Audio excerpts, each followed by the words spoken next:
하나님의 말씀을 함께 봉독해 올리겠습니다. 오늘 우리에게 주신 말씀은 마태복음 11장 25절에서 30절 말씀입니다. 한 목소리로 봉독해 올리겠습니다. 그때 예수께서 대답하여 이르시되 천지의 주제이신 아버지여, 이것을 지혜롭고 슬기 있는 자들에게는 숨기시고 어린아이들에게는 나타내심을 감사하나이다. 옳소이다. 이렇게 된 것이 아버지의 뜻이니이다. 내 아버지께서 모든 것을 내게 주셨으니 아버지 외에는 아들을 아는 자가 없고 아들과 또 아들의 소원대로 계시를 받은 자 외에는 아버지를 아는 자가 없느니라. 수고하고 무거운 짐진 자들아, 다 내게로 오라. 내가 너희를 쉬게 하리라. 나는 마음이 온유하고 겸손하니 나의 멍에를 메고 내게 배우라. 그리하면 너희 마음이 쉼을 얻으리니 이는 내 멍에는 쉽고 내 짐은 가벼움이라 하시니라. 아멘. 오늘 말씀의 제목을 전도하는 하나님이라는 제목으로 하나님의 교훈을 함께 나누길 원합니다. 지난주까지 우리가 나눈 말씀은 예수님께서 제자들을 부르시고 파송하시면서 하시는 말씀이었어요. 그리고 그 말씀을 마치신 후에 11장에 넘어오면 11장 1절부터 이제 하나님이 그 말씀을 마치시고 또 다른 곳으로 전도하러 떠나시면서 하시는 말씀이에요. 오늘 우리에게 주시는 말씀은 11장의 마지막 말씀인데 그동안에 24절까지는 이전에 한번 나누었습니다. 심판에 대한 말씀을 하셨어요. 그리고 그때에 예수님께서 오늘 말씀을 다시 하신 것입니다. 무엇하러 우리에게 말씀하시는지를 우리는 잘 알아야 하는데 오늘 하시는 이 말씀이 우리를 전도하려고 하신다는 거예요. 우리를 전도하시는 내용이 무엇일까요? 우리 주님께서 하시는 말씀이에요. 오늘 본문의 말씀을 통해서 이런 말씀을 하시는 거예요. 하나님은 죄를 회개하고 구원을 받는 복음의 비밀을 어디에 담겨놓은 율법 속에 담겨놓았어요. 오늘 주님께서 하시는 말씀은 율법 속에 비밀로 하셨던 말씀을 다시 이제 비유로 설명하시는 내용입니다. 이스라엘의 율법 속에 담긴 복음의 비밀을 이스라엘 백성들이 오랜 기간 하나님에게 부름받고 훈련받았지만 깨닫지 못한 거예요. 그리고 그 결과 그들의 행위인 율법의 행위와 제사를 드리는 열심을 가지고 의롭게 되는 줄 착각하고 살았던 것입니다. 율법의 행위로 구원을 받으려고 한 것이라는 것입니다.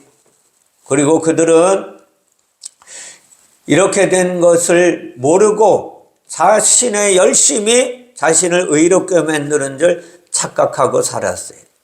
그렇게 살아서 이 땅에서 지도자 생활한 사람들이 있었는데 그들이 누구냐? 바리새인과 서기관과 그들의 율법사들, 제사장들, 이들이 그렇게 사는 거예요. 그러니까 예수님 앞에 이들이 왔을 때 독사의 자식들아 나를 떠나가라고 책망하셨던 것입니다. 이렇게 된 것은 그들이 그렇게 되고 싶어서 된 것이 아니라 하나님의 의도가 그 안에 담겨져 있었다는 것입니다.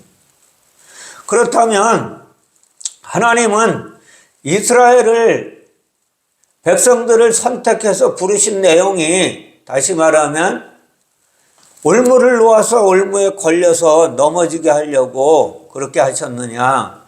아니에요. 이스라엘의 율법 속의 어린 양의 비밀과 하나님의 의도를 읽어내지 못한 것은 다시 말하면 영과 육의 관계이기 때문에 그렇다. 육은 영을 알 수가 없는 거예요. 가려져 있기 때문에. 그래서 역사를 통해서 하나님이 너희들이 육을 가지고는 하나님의 영의 이야기를 알아들을 수 없다. 그렇게 말씀하신 거예요. 사람은 육체가 되었고 육체를 가지고는 어떤 삶은 육체의 지혜로운 삶을 살아가요. 육체를 가지고는 육체의 지혜로는 그래서 영이신 하나님을 알 수가 없는 거예요. 또 이렇게 보여주시는 이유는 이스라엘의 역사를 통해 교훈을 주시려고 하시는, 모든 사람에게 교훈을 주시려고 하시는 하나님의 의도가 담겨져 있는 것입니다. 고린도전서 10장 11절 말씀에 다음과 같이 말씀하고 있습니다. 그들에게 일어난 이런 일은 본보기가 되고 또한 말세를 만난 우리를 깨우치기 위하여 기록되었느니라 라고. 성경의 모든 이야기는 필요 없는 이야기가 아니에요. 어떤 사람이 율법은 하나님이 완성시켰기 때문에 필요 없다, 이제 오늘 신약 시대를 살아가고 성령의 시대를 살아가는 사람들은 필요가 없다라고 말하지만 그렇지 않아요. 다시 말씀드리면 이 구약의 모든 말씀은 하나님이 성전을 지으시겠다고 하신 약속이에요. 어떻게 약속하셨느냐? 설계도를 그려 놓으신 거예요. 구약의 율법 속에 하나님의 성전을 하나님이 이렇게 완성시킬 것이다 라고 설계도를 그려 놓으신 것입니다. 그래서 이스라엘 백성들을 통해서 어떻게 우리를 교육시키려고, 우리를 교훈하셔서 구원의 길로 인도하시려고 하나님이 그렇게 계획하신 거예요. 그 사람들이 무식해서 한 것이 아닙니다. 하나님의 의도였습니다. 하나님의 구원 계획은 하나님이 구약 속에 숨겨놓으신 비밀이에요. 구약의 율법의 비밀로 숨겨놓고 신약의 복음서에 와서는 오늘도 말씀하시지만 비유로 말씀하고 계신 거예요. 비유도 우리가 보기에는 숨겨놓은 거예요. 비유도 깨닫지 못하는 거예요. 비유로 설명을 했지만 하나님의 의도가 숨겨진 까닭 중에 하나는 너무나 오늘 말씀의 본문에서 이야기했듯이 사람이 지혜롭고 슬기롭기 때문이라고 하시는 말씀이에요.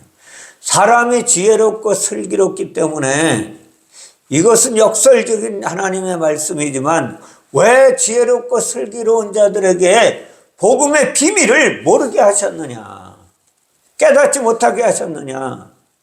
사람의 지혜와 슬기는 육신에 있는 거예요.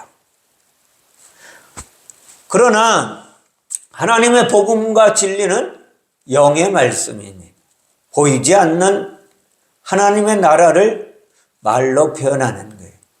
그러니까 알아들을 수가 없는 거예요. 그래서 사도 바울은 하나님의 교훈을 깨닫고 다음과 같이 고백하였습니다. 고린도전서 1장 19절 이하에 보면 기록된 바 지혜 있는 자들의 지혜를 멸하고 총명한 자들의 총명을 폐하리라 하였으니, 지혜 있는 자가 어디 있느냐? 선비가 어디 있느냐? 이 세대의 변론가가 어디 있느냐? 하나님께서 이 세상의 지혜를 미련하게 하신 것이 아니냐? 하나님의 지혜에 있어서는 이 세상이 자기 지혜로 하나님을 알지 못함으로 하나님께서 전도에 미련한 것으로 믿는 자들을 구원하시기를 기뻐하셨도다. 아멘. 전도에 미련한 것. 오늘 말씀의 제목이 전도하시는 하나님이라고 말씀드렸어요. 육체를 입고 이 땅에 오셔서 우리를 전도하시기 위하여 말씀하시는 하나님의 말씀이라는 거예요. 미련하기 짝이 없죠. 영이신 하나님이 육을 입고 이 땅에 오셨으니까 이처럼 미련한 사람이 어디 있어요? 사람들이 가지고 있는 세상 지혜는 영이신 하나님께는 또 미련하게 보이는 거예요. 영이신 하나님을 육으로 이해하려고 하니까 하나님을 발견할 수 없기 때문에 미련하다는 거예요. 하나님은 결코 누구를 시험하여 공경에 빠뜨리시는 하나님이 아니세요. 하나님은 복음과 진리를, 다시 말하면 복음과 진리는 뭐예요? 구원의 길이에요. 근데 이것을 설계도로 구약에 그려놓으신 거예요. 아까 말씀드렸지만 근데 이 설계도를 깨달을 수가 없는 거예요. 육신의 지혜로는. 네. 스스로의 지혜를 의지하다가 모든 사람들은 구원을 놓치는 것입니다. 지난주에도 말씀드렸지만 하나님이 왜 세상 사람들이 마음에 안 들면 싹 쓸어버리고 다시 세상을 만드시지. 아니 그렇게 칼로 죽이고 옛날 전쟁하게 만들고 이렇게 만들어 놓으시냐고.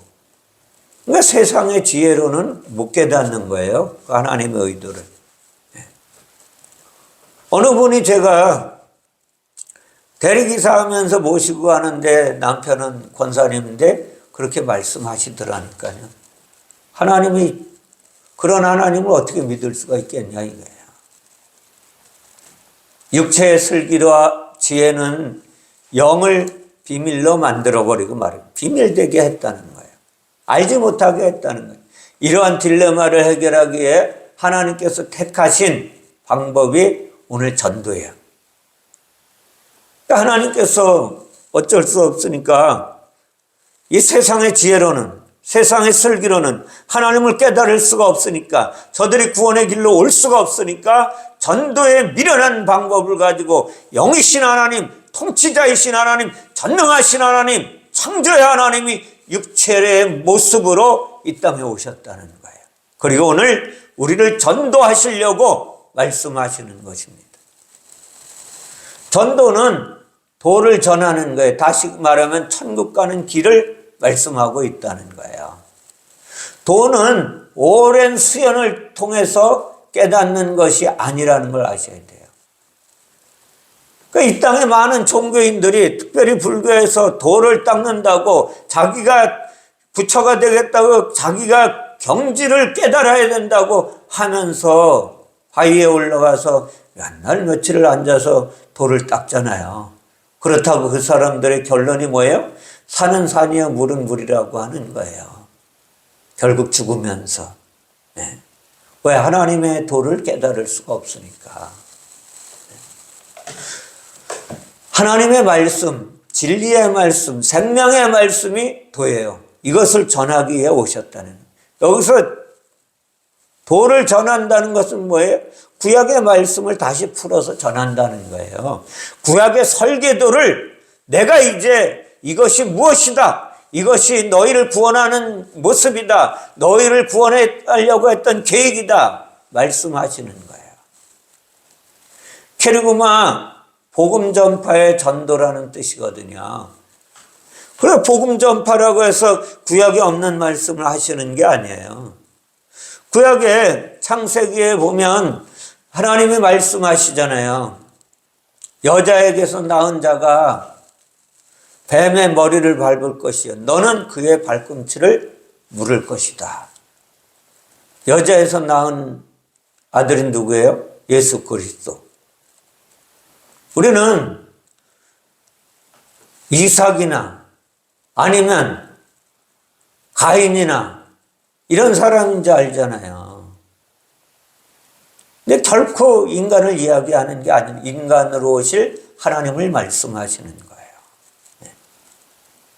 그 구약에서 설계도로 그려놓았던 것을 설명하시는 거예요.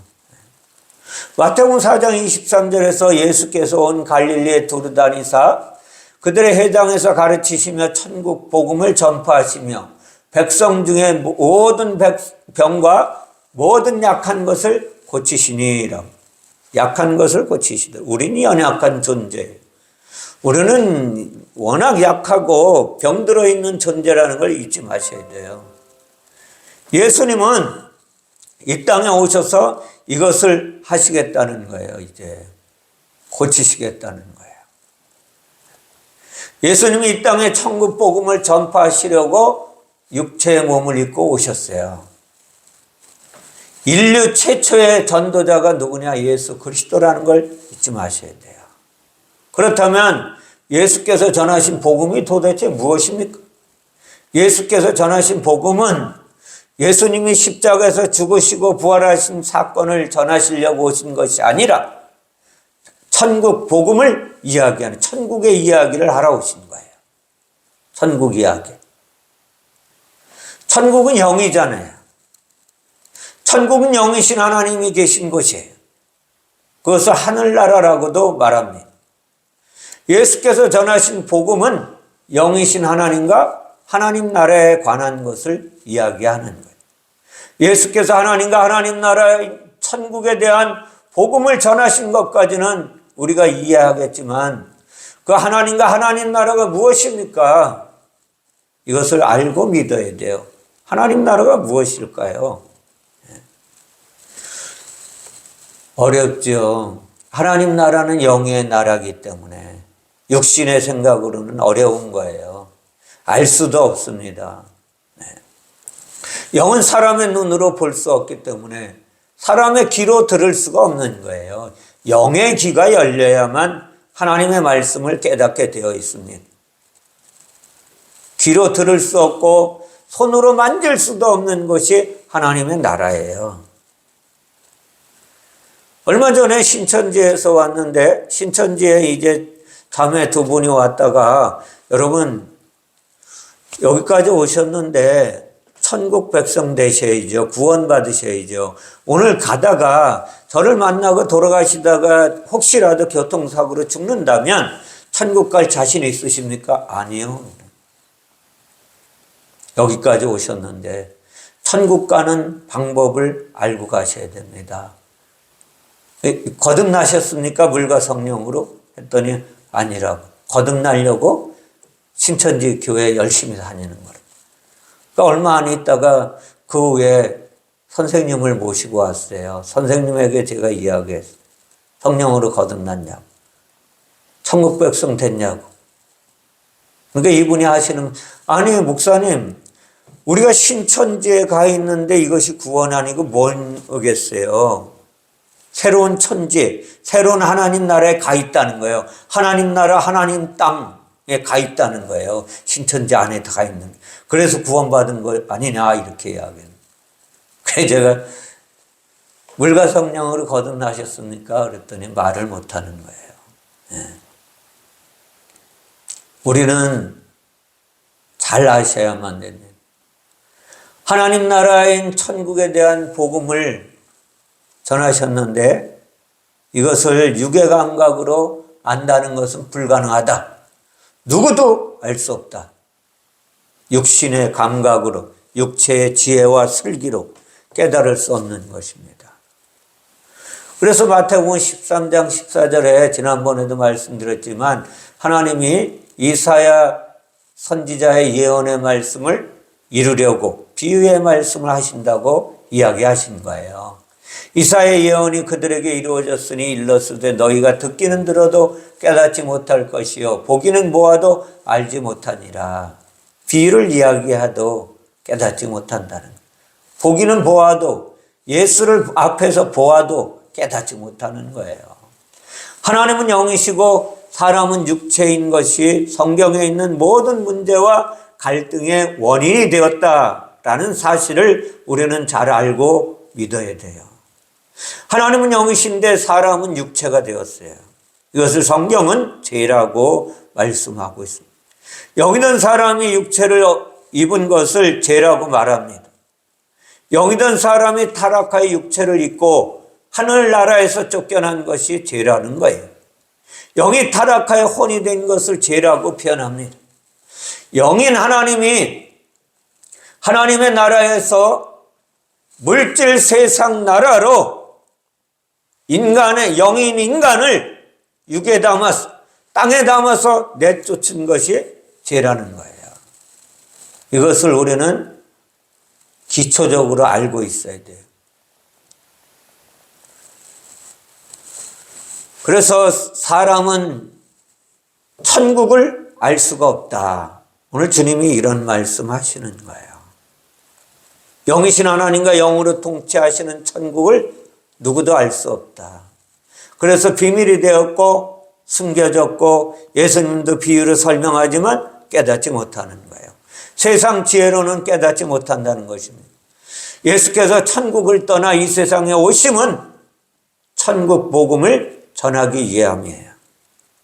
다시 말하면 이 세상의 윤리적인 이야기, 세상의 도덕적인 이야기, 세상의 이성적인 이야기 하시려고 오신 하나님이 아니라는 거예요. 아버지 하나님이 이미 천사를 통해서 구약에 천국 복음을 감춰놔 설계도로 그려놓았습니다. 설계도로 주셨어요. 그것이 무엇인지 아세요? 성막이에요. 그리고 성전을 허락하셨던 것입니다. 마음에 들지 않으셨지만 워낙 우겨대니까 허락해 놓으신 거예요. 율법에는 아주 치명적인 약점이 담겨져 있는데 율법의 내용이 무엇이냐? 거룩한 하나님의 성전을 하나님이 지으시려고 설계도를 그려서 준 거예요. 잊지 마셔야 돼요. 구약은 다 설계도예요. 내용을 보면. 이것을 구약의 내용이 천국이라고 하고 복음이라고 하고 진리라고 하면 속뜻은 그 숨겨놓은 잘못 알고 있는 그 설계도를 완성시키면 이것이 복음이라는 걸 알지만 그 이전에는 복음이 아니라는 걸 아셔야 돼요. 복음을 완성시키려고 하는 설계도라. 설계도와 완성된 건물은 전혀 다른 것입니다. 내용은 같지요, 그러나. 이걸 아셔야 돼요. 세상 문자로 하나님의 나라를 설계도로 그려준 거예요. 이렇게 내가 완성시킬 것이다. 사람이 율법을 읽을 때 세상의 말로 읽잖아요. 세상의 지식으로 받아들이면 하나님의 뜻을 깨달을 수가 없는 거예요. 그래서 율법은 비밀이 되었고 감춰져 있다고 말하는 것입니다.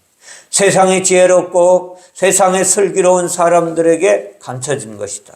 그런데 반대로 오늘 말씀을 보면 어린아이들에게는 드러내셨다, 알게 하셨다는 거예요.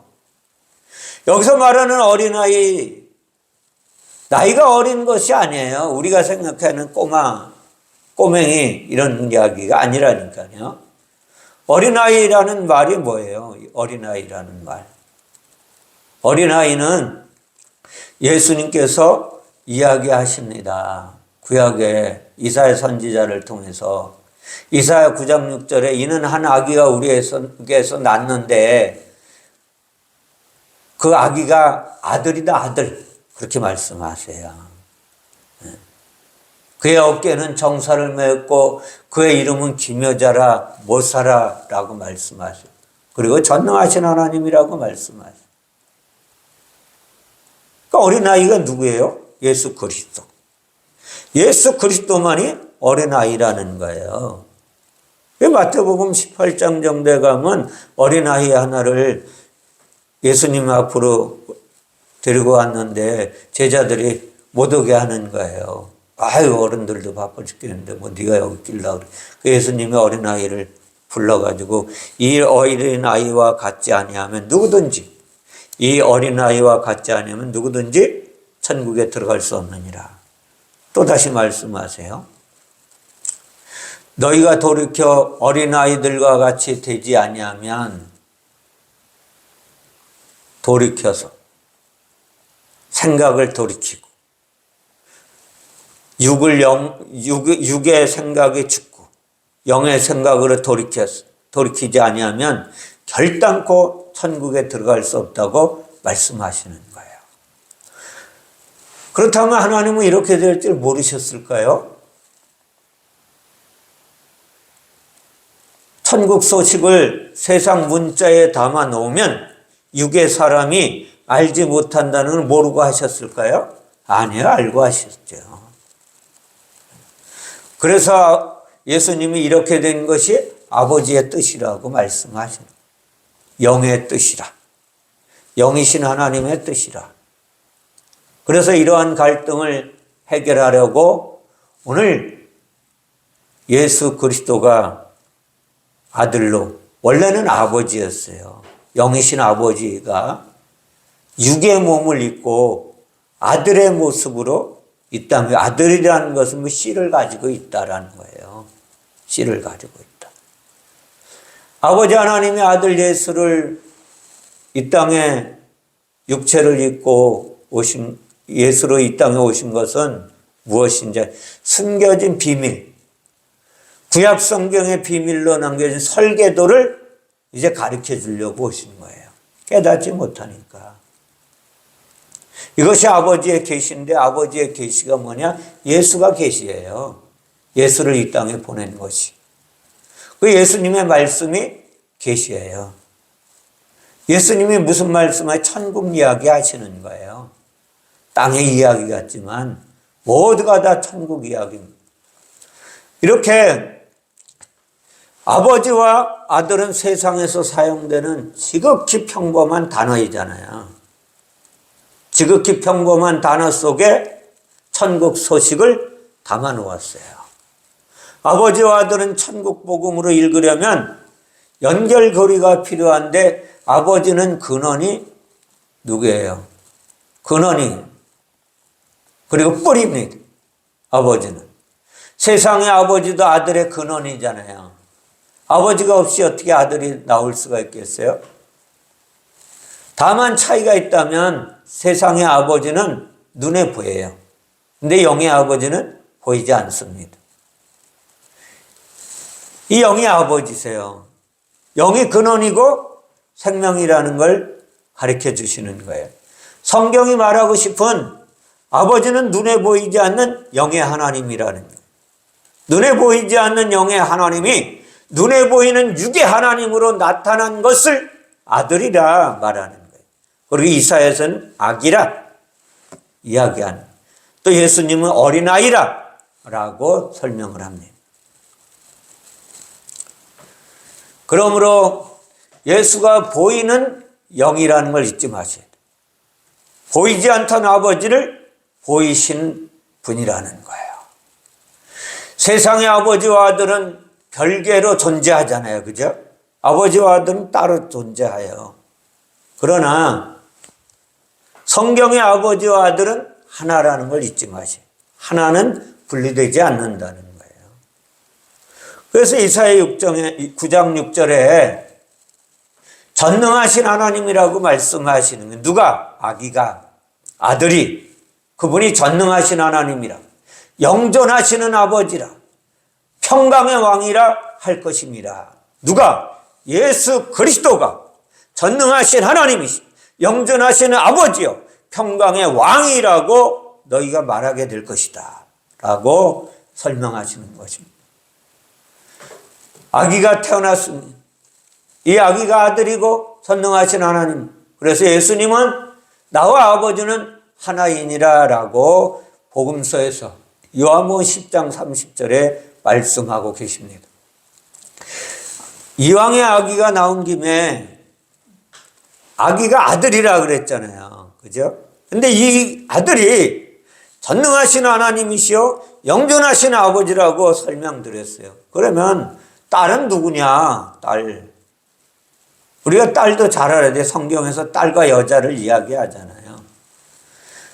딸과 아들의 차이는 씨를 가지고 있느냐 없느냐는, 다시 말하면 영을 가지고 있느냐 없느냐, 영이 살아있느냐 없느냐, 이거예요. 영의 타락을 성경은 죽었다라고 말하잖아요. 그래서 딸은 영이 죽은 자를 이야기하는, 여자는 영이 죽은 자를, 그 신랑 예수가 그래서 필요하다는 거예요. 그 씨를 받아내야 되기 때문에. 그래야 사니까요. 그런 것을 이야기하는 것이지 세상의 남자 여자 이야기하는 게 아니라는 거예요. 세상의 아들과 딸로 세상적인 언어로 이야기하시지만 그 세상의 말이 아니라 하늘의 이야기를 하시는 거예요. 죄인 속에서도 영이 있기는 있지만 영 안에 생명이 없잖아요. 그래서 그걸 죽은 것이다 라고 말씀하시는 거예요. 죽은 영이 혼이고 혼에는 생명이 없으므로 성경은 여자라고 하고 딸이라고 말하는 거예요. 예수님과 우리 죄인들은 그 구조는 동일하잖아요. 예수님과 영이 육체 속에 담겨 있고 죄인들도 그렇잖아요. 육체 속에 담겨 있잖아요. 그러나 예수님 속에는 하나님의 영, 전능하신 영이 계셔요. 이것 생명의 씨가 있다고 말하는 거예요. 이것을 아들이라 라고 말합니다. 죄인 속에는 죽어있는 영, 즉 생명의 씨가 없기 때문에 딸이라고 말하는 거예요. 영의 하나님 아버지입니다. 영이 하나님 아버지예요.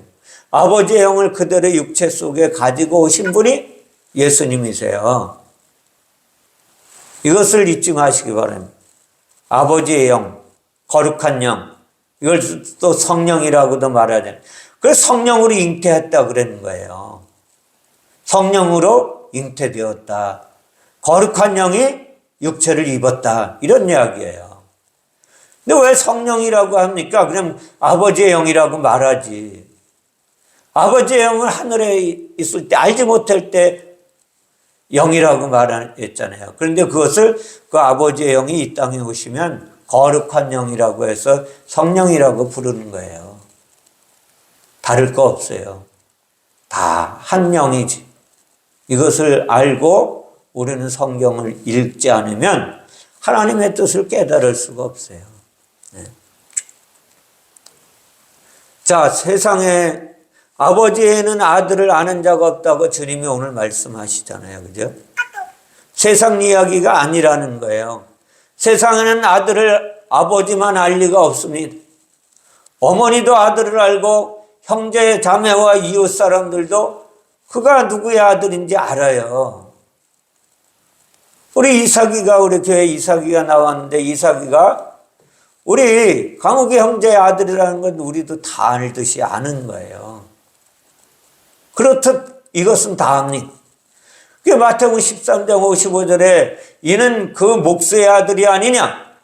그 어머니는 마리아, 그 형제들은 야고보, 요셉, 시몬, 유다라 하지 않느냐라고 세상의 모든 이스라엘 백성들이 이야기해요. 유대인들은 예수께서 목수의 아들인 것은 다 알고 있으니 예수께서 있던 그 예수님과 함께 살던 형제와 누이도 다 알고 있어요. 유대인들이 알고 있는 아들 예수는 육체와 혈통을 따라 온 겉모습만을 알고 있는 거예요. 그러니까 요한복음 1장에 보면 그는 혈통으로나 육정으로나 세상의 원리로 오지 아니하였다. 하나님께로부터 온 자다라고 말씀하시잖아요. 영으로부터 오지 않으면 아니라는 거예요. 그 영으로부터 온 예수 그리스도를 우리가 혈통으로 밖에 모른다는 거예요. 이 땅의 사람들은. 유대인들은 분명히 예수께서 요셉과 마리아 사이에서 태어난 것을 알았습니다. 하지만 그들은 예수가 그리스도인 것을 알지 못했어요. 그리스도가 무엇이냐? 하나님이라는 거예요. 쉽게 말하면 영이라는 거예요. 거룩한 영이라는 것입니다. 그러니까 예수 육체 안에 거룩한 영을 가지고 오셨다는 거예요. 하나님의 영을. 이러한 사실과 관계를 아시는 분이 누구냐? 아버지밖에 없다는 거예요. 왜? 아버지가 영이시니까. 그리고 아들 외에는 아버지를 아는 사람은 아무도 없다라고 예수께서 또 요한복음 7장에서 말씀하십니다. 7장 28절 29절에 예수께서 성전에서 가르치시며 외쳐 가라사대 너희가 나를 알고 내가 어디서 온 것도 알거니와 내가 스스로 온 것이 아니니라. 나를 보내신 이는 참되시니 너희는 그를 알지도 못하나 나는 아노니 이는 내가 그에게서 났고 그가 나를 보내셨음이라 하시니 아멘. 왜 아들 외에는 아버지를 아는 사람이 없는가 하면 세상의 모든 사람이 딸이기 때문에 모른다는 거예요. 딸은 몰라요. 씨가 없기 때문에. 아들은 아버지를 아는 자이니 딸은 아버지를 모르는 자로 성경은 기록해 놓고 있습니다. 이것은 세상의 아들, 딸이나 남성과 여성 성별에 관한 이야기가 아니라는 것을 아셔야만 돼요. 다시 말씀드리면 영의 관계의 이야기다. 아들은 아버지의 영을 그대로 육체에 담고 온 예수, 딸은 아버지의 영을 타락시켜, 아버지가 주신 영을 타락시켜서 혼으로 죽은 영을 육체에 담고 있는 죄인들이에요. 이것을 다 딸이라고 말하는 거예요. 그러므로 육체의 죄인들은 영의 아버지를 알지 못하는 것입니다. 거룩한 영으로 오신 아들 예수님만 아버지를 아는 것입니다. 아들 예수는 아버지와 천국을 보고 들은 자예요. 그리고 말했던 자예요. 언제? 말씀으로, 구약에서 말씀하신 거예요. 육체를 가지고 있으면서도 영의 하나님을 보고 하나님의 음성을 들을 수 있는 유일한 사람이 누구냐? 예수 그리스도, 아들인 예수, 아들이기 때문에, 하늘의 영을 가지고 있기 때문에, 하늘의 영을 가지고 왔기 때문에 알 수 있는 거예요. 그래서 예수님은 보고 들은 천국의 소식을 우리에게 전하시는 거예요. 이것이 전도입니다. 아들 외에도 아버지를 아는 사람들이 있었는데 그것이 누구냐? 본래는 아버지와 아들만이 서로의 존재를 알 수 있었습니다. 세상의 죄인들은 아버지도 아들도 알지 못했습니다. 아버지의 소식을 아들 예수께서 가지고 오셨고 딸이 된 죄인들에게 이제 전파했습니다. 세례 요한이 전한 바 가까이 온 천국을 이야기합니다. 회개하라, 천국이 가까웠느니라 하라. 천국이 누구예요? 예수가 가까이 왔다, 이런 얘기입니다. 예수께서 전하신 천국은 아버지이고 영입니다. 아버지가 아들 예수가 전한 복음입니다. 예수께서 전하신 아버지와 천국과 영은 깨달은 사람은 드디어 아버지가 누구인지 아는 거예요. 육체로 오신 예수 그리스도 안에 아버지가 계시다는 걸 아는 존재입니다. 아들이 되었다는 거예요. 영접하는 자, 그 이름을 믿는 자들에겐 하나님의 자녀가 되는 권세를 주셨느니라. 자녀가 되는 권세가 뭐예요? 생명을 받았다는 거예요. 하늘의 씨를 받았다는 것입니다. 다르죠. 네. 이런 사람들은 보이지 않는 영의 하나님을 볼 수 있게 되었고 하나님의 음성을 들을 수 있게 되었습니다. 어떻게 이런 일이 가능할 수 있습니까? 바로 눈에 보이고 귀로 들을 수 있는 예수가 아버지, 천국이고 영이시기 때문에 가능한 거예요. 눈에 보였던 아들 예수로 오신 그분이 아버지이고 천국이시고 복음이고 능력이고 통치자이시고 창조주라는 사실을 알아셔야 돼요. 그리고 믿으셔야 됩니다. 육체로 오신 예수가 아버지 하나님이요 천국의 하나님이요 영인 것을 깨달은 자가 아버지를 본 자이고 아버지를 알게 되는 자들이에요. 예수께서는 이 관계를 아들의 소원대로 계시를 받은 자 외에는 아버지를 아는 자가 없다고 말씀하십니다. 이것이 어린아이들이에요. 계시를 받은 자, 아버지를 아는 자가 어린아이들이라는 거예요. 아들의 소원은 계시입니다. 계시는 다시 말하면 덮개를 덮었다, 이런 얘기. 구약에 성막에 보면 지성소에 하나님이 모세를 통하여 주신 말씀이, 생명의 말씀이 돌판에 담겨 있습니다. 돌판에 생명의 말씀을 적어 놓으신 것을 어떻게 했어요? 덮개 안에 집어넣고 뚜껑을 덮어버렸어요. 이 뚜껑이 열려야만 돼요. 네. 덮개가 덮여져 있어서 보이지 않던 것의 덮개를 제거해서 보이도록 하는 것이 계시라는 거예요. 미래의 일을 요즘에 많은 사람들이 예언의 은사를 받았다고 해서 전화로 당신의 장래를 예언해 주겠다고 하는 자들은 다 종교인이에요. 우상숭배자이고 이걸 알고 살으셔야 돼요. 거기에 넘어가면 망하는 것입니다. 성경의 계시는 구약의 비밀의 말씀을 이제 여는 거예요. 그러니까 예수 그리스도가 계시라는 거예요. 예수 그리스도가 오셔서 구약의 비밀의 말씀, 그 설계도를 그려놓았던 구원의 설계도를 완성시켜 놓으셨던 그것이 무엇이라고 설명해 내시는 거예요. 비유로. 비유로도 깨닫지 못하는 거죠.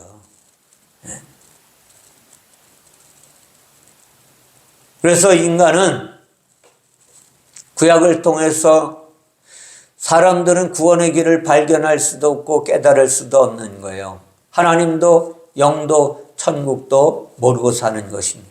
그래서 구약의 율법과 육체의 비밀을 이야기하는 그 비밀을 드러내는 것이 오늘 계시예요. 구약을 해설하는 것이 계시입니다.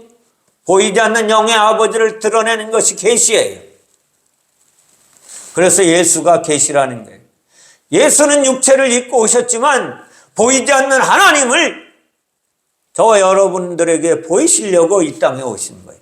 그리고 저와 여러분들을 어떻게 그 구약에 덮여져 있던 하나님의 말씀의 덮개를 열으셔서 비유로 설명하고 계신 것입니다. 그래서 예수가 계시라는 거예요. 우리는 예수가 계시의 시작이라는 걸 잊지 마셔야 됩니다.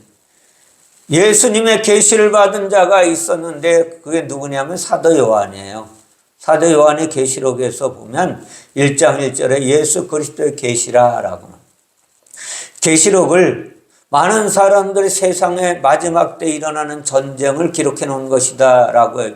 천만의 말씀입니다. 거기서 말하는 전쟁은 하나님과 우리 죄인과의 전쟁을 이야기하시는 거예요. 다시 말하면 우리 안에 있는 육체의 생각을, 육체의 지혜와 육체의 슬기로움을 제거해 버리시려고 무엇을 통해서? 전쟁을 통해서 오시는 거예요. 그래서 성령의 검 하나님의 말씀을 가지라고 이야기하시는 거예요. 성령의 검 하나님의 말씀을 우리 안에 들어오면 우리는 그때부터 힘들어진다는 것을 아셔야 돼요. 신앙생활하면 처음서부터 편안해지고 세상의 일이 잘 되고 그렇게 생각하면 오산이에요. 그렇지 않습니다. 하나님의 말씀을 받아내면 내 안에 내 생각을 몰아내야 되니까 이것이 전쟁인 것입니다. 이것을 비유로 말씀하시는 거예요. 그래서 마가복음 1장 1절에서도 하나님의 아들 예수 그리스도의 복음의 시작이라고 합니다. 예수님은 뭐예요? 시작과 끝이라는 거예요. 성경의 창세기 1장 1절부터 계시록 마지막 절까지 다 이야기가 무슨 이야기냐? 다시 말씀드리면 예수 그리스도를 설명하는 거예요. 그리고 구약의 이야기하면 오실 메시아가 오시면 이렇게 성전을 완성시킬 거야. 거룩한 성전을 완성시킨다는 것이 무엇이? 타락한 너희들을 다시 복원시킬 거야. 영의 하나님의 아들로. 그런 이야기예요.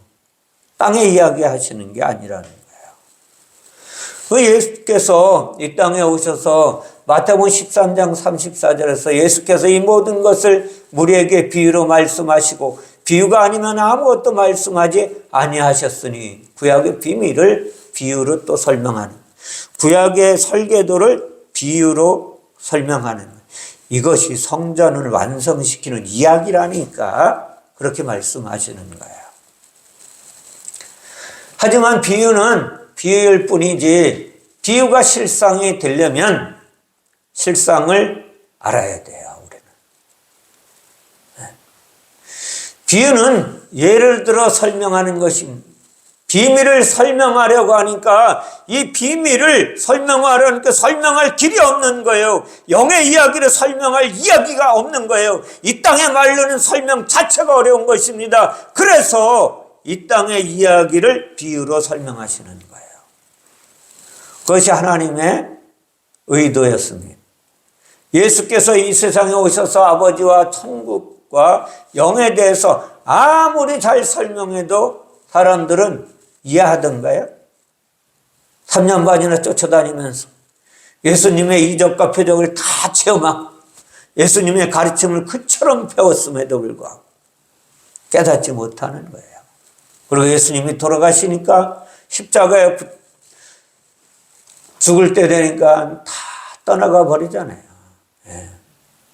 베드로가 예수님을 그리스도라고 고백은 했죠. 당신은 하나님의 아들이요 그리스도라고 말씀했어요. 그러나 베드로가 똑똑해서 이야기했을까요? 아니에요. 아버지께서 가르쳐 주시지 않으면 말할 수 없다는, 다시 말하면 영이 운행하시지 않으면 할 수 없다는 이야기입니다. 세상 어느 누구도 죽었다가 살아나지는 못한다는 걸 아셔야 돼요. 예수님의 치유 사역이나 천국 복음을 전파하시고 가르치신 것이나 모두가 다 비유의 말씀이잖아요. 그러니까 복음서에 나와 있는 나사로의 죽었다 산 것도 비유예요. 많은 목사님들은 하나님의 치유 사역이었었다고 이야기하는 비유의 말씀이라니까요. 그것은 어떤 비유의 말씀이냐? 죽음과 부활에 대한 비유의 말씀이에요. 나사로가 죽었냐? 부활할 거야. 다시 살 거야. 다시 사는 게 부활이야. 인간이 죽었다가 육체가 죽어서 다시 영이 살아나는 게 부활인가요? 그런 이야기 하시는 게 아니에요. 거듭남이 죽은 영이 사는 거잖아요. 그리스도 안에 있는 새로운 피조물이 그리스도 안에서 너희가 새롭게 되었느니라 하신 이 말씀이 뭐예요? 죽은 영이 살아났다는 거예요. 하나님의 은혜로 살았다는 거예요. 영이 살은 것이 뭐예요? 부활이잖아요. 이걸 아셔야 돼요. 비유는 해석이 필요하잖아요. 율법을 예수께서는 비유로 말씀하셨고 특별히 제자들에게 비유를 또 해석해 주십니다. 실상으로. 예수께서 해석해 주신 비유의 내용은 다른 거 없어요. 예수님이 죽고 부활할 것이다. 이게 실상이에요. 마태복음 16장 21절에 이때로부터 예수 그리스도께서 자기가 예루살렘에 올라가 장로들과 대제사장들과 서기관들에게 많은 고난을 받고 죽임을 당하고 제3일에 살아나야 할 것을 제자들에게 비로소 나타내시니 아멘. 예수님께서 이제 제자들에게 비로소 나타내신다는 뭐의 실상을 예수께서 죽으시고 3일 만에 부활하실 것을 성경의 유일한 계시로 말씀하신다는 거예요. 율법의 비밀과 복음서의 비유를 밝히 드러내시는 것이 죽음과 부활이에요. 이것이 계시입니다. 예수님의 죽으심과 부활을 통해서 하나님의 놀라운 실상을 보여주겠다는 거예요. 예수님의 죽으심은 무엇입니까? 예수님의 죽으심이 다른 거 아니에요. 오늘 주님이 말씀하시듯이 수고하고 무거운 짐진 자들아 내게로 오라 내가 너희를 쉬게 하리라 말씀하셨잖아요. 수고하고 무거운 죄의 짐을 진 사람들에게 계시가 되고 복음이 되고 진리가 되겠다는 거예요. 수고하고 무거운 짐이 뭐예요? 육체이고 율법이고 죄와 사망이에요. 이것이 수고하고 무거운 짐진 거예요. 우리는 죄와 사망을 짊어지고 살았으니까. 자유로운 영이 육체를 입은 것이 수고하고 무거운 짐이라는 걸 잊지 마셔야 돼요. 원래는 하늘나라에서 자유를 누리며 살도록 하나님께 지음받았는데 이것을 잃어버린 것이에요. 예수님은 마음이 온유하고 겸손하시다고 말씀하십니다. 나는 마음이 온유하고 겸손하니 내게로 와서 배우라 라고 말씀하세요. 온유와 겸손은 뭘까? 온유는 뭘까요? 마태복음 5장 5절에 보면 온유한 자는 복이 있나니 저희가 땅을 기업으로 얻을 것이요 라고 말씀하시니까 야, 온유해지면 땅을 됐다 많이 받는가 보다. 세상적으로 보면 그런 이야기 하시는 게 아니에요. 새 하늘과 새 땅을 이야기하시는 거예요. 그 온유가 무엇이냐? 온유는 구약의 이사야 53장 7절에서 설명하고 있습니다. 온유가 무엇인지를 제가 읽어드릴게요. 그가 누구예요? 예수가 곤욕을 당하여 괴로울 때에도 그의 입을 열지 아니하였으며 마치 도수장으로 끌려가는 어린 양과 털 깎는 자 앞에서 잠잠한 양같이 그의 입을 열지 아니하였도다. 아멘. 죽을 줄 알면서도 십자가의 도수장으로 걸어가신 예수 그리스도, 그 하나님의 어린 양이 십자가에서 죽는 것이 온유라는 걸 잊지 마세요. 죽음 앞에서도 영이신 하나님의 뜻, 내 안에 계신 성령의 뜻, 이 놀라운 하나님의 사랑을 실천해 내시려고 순종하신 육체의 예수, 이것이 온유입니다. 겸손은 비천한 자의 자리에 처하는 거예요. 비천한 자의 자리에 예수께서 하나님이심에도 아버지이심에도 불구하고 전능하신 하나님이시요 영존하시는 아버지이심에도 불구하고 그분이 비천한 자리에 죄인이 죽어야 하는 그 자리에 가시는 것입니다. 이것이 겸손입니다. 교만은 하나님의 자리에 올라가려고 하는 것입니다. 예수는 하나님 아버지십니다. 그런데 육체를 입고 이 땅에 오셨습니다. 육체는 영이 타락한 것에 대한 증거라고 말씀드렸습니다. 육체는 죄인들이 입는 제수복입니다. 그러함에도 죄 없으신 예수께서 제수복을 입고 이 땅에 오신 거예요. 이것이 겸손입니다. 전능하신 하나님, 영존하시는 아버지, 우주 만물의 통치자이신 그분이 제수복을 입고 이 땅에 오신 것이 겸손이에요. 무엇이 겸손인지 잘 알아요. 더욱이 십자가에서 죽기까지 아버지의 뜻을 따라 순종하신 것이 겸손입니다. 온유와 겸손은 모두 예수님의 십자가 사역을 가리키고 있는 거예요. 사람이 죄인 된 이유는 온유와 겸손하지 않은 까닭입니다. 하나님의 자신들을 높이려 했던 자기를 부인하지 않기 때문에 죄인이 되어 육체를 입게 되었습니다. 예수께서 십자가를 지심으로 온유와 겸손의 자리에 가셨어요. 그러니 너희는 나를 배우라. 나는 마음이 온유하고 겸손하니 내게로 와서 배우라 라고 말. 어디로 와서 배우라는 거예요? 십자가에서 죽음과 부활을 배우고 익히라는 거예요. 그리고 그대로 살으라는, 그것을 먹으라는 것입니다. 이것이 오늘 하나님이 우리를 전도하시려고 했던 내용입니다. 다시 말씀드리면 예수께서 모든 죄를 내려놓으신, 짊어지고 십자가에 내려놓으신 그 멍에에 동참하는 것이 계시된 영이신 아버지 하나님을 만나는 길입니다. 영이신 아버지 하나님을 만나는 길은 이 길밖에 없어요. 다른 길로 가시려고 하지 마시기 바랍니다. 예수께서 심포도주를 받으신 후에 이르시되 다 이뤘다 하시고 머리를 숙이니 영원히 떠나가시니라. 아멘. 온유와 겸손을 완성시키신 하나님의 사역이 십자가에서 죽는 거예요. 그리고 다 이루었다. 무엇을? 온유와 겸손을 이루었다는 거예요. 주님이. 그러니 너희는 내게로 와서 배우라는 거지.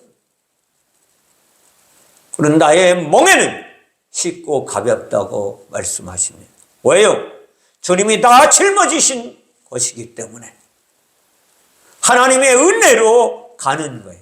하나님의 은혜는 무겁지 않습니다. 하나님의 은혜는 괴롭지 않아요. 하나님의 은혜는 감사함으로 가는 길입니다. 사랑하는 성도 여러분, 우리는 신앙생활을 하면서 잊지 말아야 할 것은 인간의 지혜와 인간의 슬기로는 하나님을 알 수 없다는 것을 처절하게 느끼셔야 합니다. 내 힘으로 안 됩니다.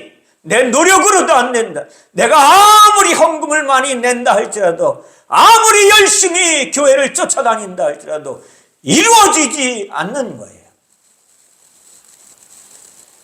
이루시는 분은 예수 그리스도이십니다. 그분이 오늘 저 여러분들을 천국으로 인도하시려고 말씀하시는 거예요. 우리를 전도해 내시려고 오늘도 말씀해 주시는 것입니다. 나는 마음이 온유하고 겸손하니 나의 멍에를 메고 내게 배우라. 그리하면 너희 마음이 쉼을 얻을 것이니라. 아멘. 주님이 완성시켜 놓으신 구원의 완성을 하나님의 은혜로만 깨닫고 걸어갈 수 있는 길입니다. 이것을 감사해야만 합니다. 그러므로 우리는 하나님의 말씀을 세상 논리로 풀으면 안 되는 거예요. 세상의 이야기로 풀어서도 안 되는 것입니다. 주님은 우리 안에 있는 나를 어둠이라고 말씀하십니다. 그래서 생명의 빛으로 오시는 거예요. 요한복음 19장에 주님께서 다 이루었다 하시고 머리를 숙이고 영원히 떠나가시니라 우리나라 성경에는 그렇게 되어 있잖아요. 근데 원어로 말하면 이것을 다 이루었다 하시고 그분이 거룩한 영이 되셔서 너희에게로 넘겨주었느니라 라는 뜻이에요. 거룩한 영이 뭘까요? 성령으로 우리에게 찾아오시는 하나님을 거부하지 마시기 바랍니다. 성령이 우리 마음을 감화감동시켜 줄 때에 순종하고 따라가기를 결단하시기 바랍니다. 우리 힘으로는 할 수 있는 것이 아무것도 없습니다. 그러므로 우리는 그것을 위해서 기도해야만 하는 거예요. 그것을 위해서 구해야만 합니다. 그것을 위해서 찾아야만 되는 거예요. 두드려야만 되는 것입니다. 하나님의 나라가 이제 예수 그리스도께서 양의 문이 되셔서 열어놓으셨어요. 그것을 우리는 두드리면 하나님이 열린 천국 문이 열리게 될 것입니다.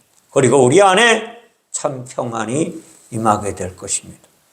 주님은 안식 후 첫날 저녁 때에 제자들이 유대인들을 두려워하여 유대인들이 예수님을 때려 죽인 것처럼 보이니까 모인 곳에 문을 닫았는데 예수께서 영이신 하나님께서 영이신 아버지께서 오사 가운데 서서 이르시되 너희에게 평강이 있을지어다. 하늘의 평강이니 세상에 돈 많이 벌어가지고 잠시 잠깐 느끼는 편안함이 아니에요. 근데 이렇게 되려면 어떻게 해야 되냐? 21절에 예수께서 또 이르시되 너희에게 평강이 있을지어다 라고 말씀하시고 아버지께서 나를 보내신 것 같이 나도 너희를 보내는데 이 말씀을 하시고 그들을 향하여 숨을 내쉬며 이르시되 성령을 받으라고 말씀하셨습니다. 우리가 기도해야 하는 목적은 성령을 받는 거예요. 성령의 이끌림을 받아야 되는 거예요. 성령의 충만함을 공급받아야 내가 그리스도인답게 살 수 있으니까 이것을 구하라는 거예요. 이것을 두드리라는, 이것을 찾으라는 거예요. 주님은 이것에 대해 말씀하시지 않아요. 우리를 천국으로 인도하시기 위해서 오늘도 그처럼 육신의 몸을 입고 오셔서 전파하셨던 하나님의 말씀을 함께 나누었습니다. 이제 저와 여러분 안에 하나님의 은혜가 충만하게 되었어. 이제는 그리스도의 남은 고난에 동참하는 하나님에게 전도되었어.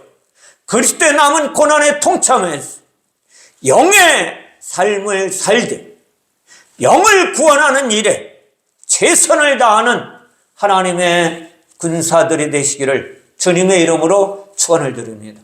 기도하겠습니다.